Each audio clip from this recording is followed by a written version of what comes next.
Assalamualaikum warahmatullahi wabarakatuh. Perkenalkan, nama saya Gia Andika Jalu. Di sini saya mahasiswa Pendidikan Jasmani Kesehatan dan Rekreasi Universitas Pendidikan Indonesia. Di sini saya akan mempresentasikan bab 6 tentang perhatian dan konsentrasi dalam aktivitas olahraga.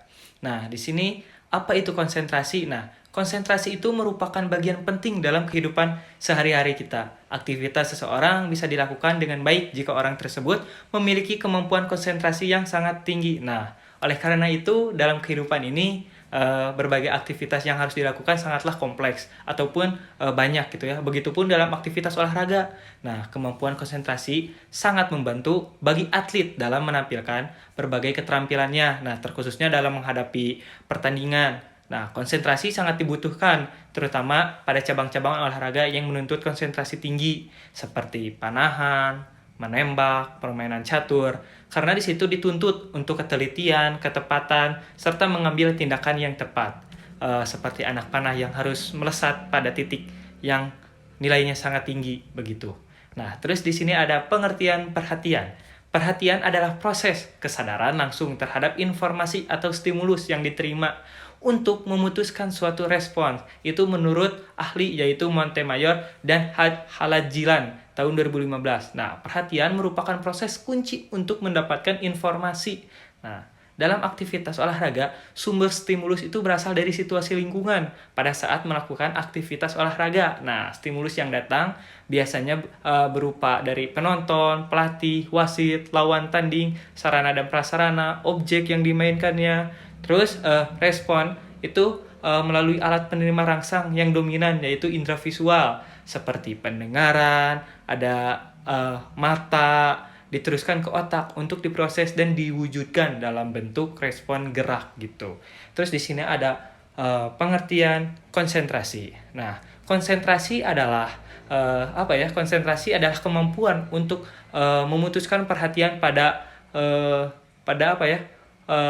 perhatian itu dengan tidak terganggu dan terpengaruhi oleh stimulus yang bersifat eksternal maupun internal. Itu menurut ahli yaitu Collins tahun 2022.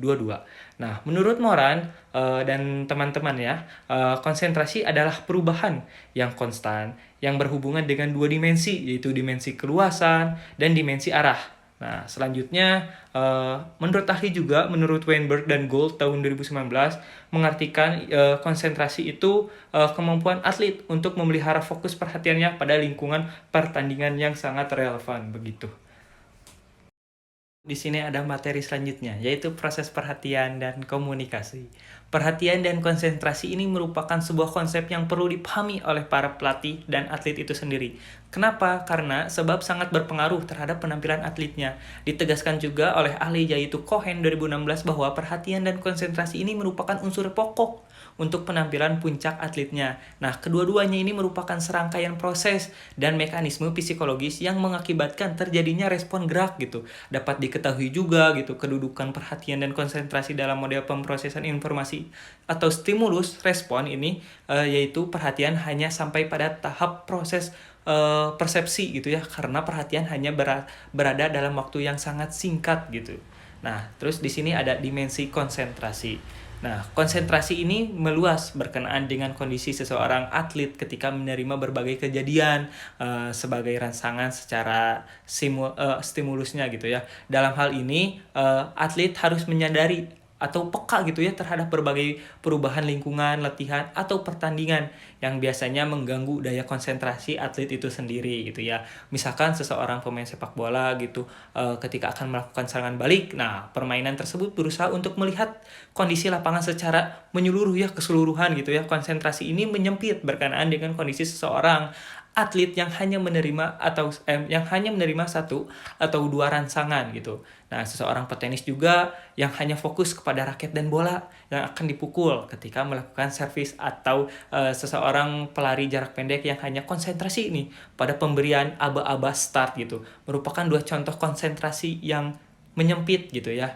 Nah, terus di sini ada tips dan strategi untuk meningkatkan konsentrasi. Nah, konsentrasi yang baik ini hanya dapat diperoleh melalui apa? Melalui proses latihan yang lama. Gak bisa sebentar gitu ya. Oleh karena itu, sebelum melakukan latihan konsentrasi ini, setiap atlet ataupun pelatihnya perlu mengetahui beberapa petunjuk praktis agar latihan itu memberikan hasil yang sesuai dengan yang diharapkan. Nah, di sini ada menurut ahli yaitu Hacker dan Men tahun 2022 menyebutkan ada 6 petunjuk yang harus diketahui sebelum melakukan latihan konsentrasi.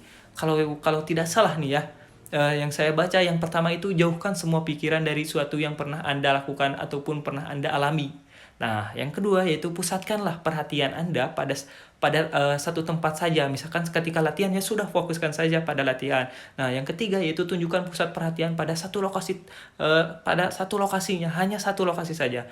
Terus yang keempat yaitu kosongkan pikiran dan biarkan tetap kosong. Terus yang kelima upayakan untuk memuaskan perhatian terhadap semua benda. Nah, dan yang keenam berhentilah lalu kemudian kembali berkonsentrasi. Itulah sedikit tips yang bisa saya sebutkan menurut ahli itu ya.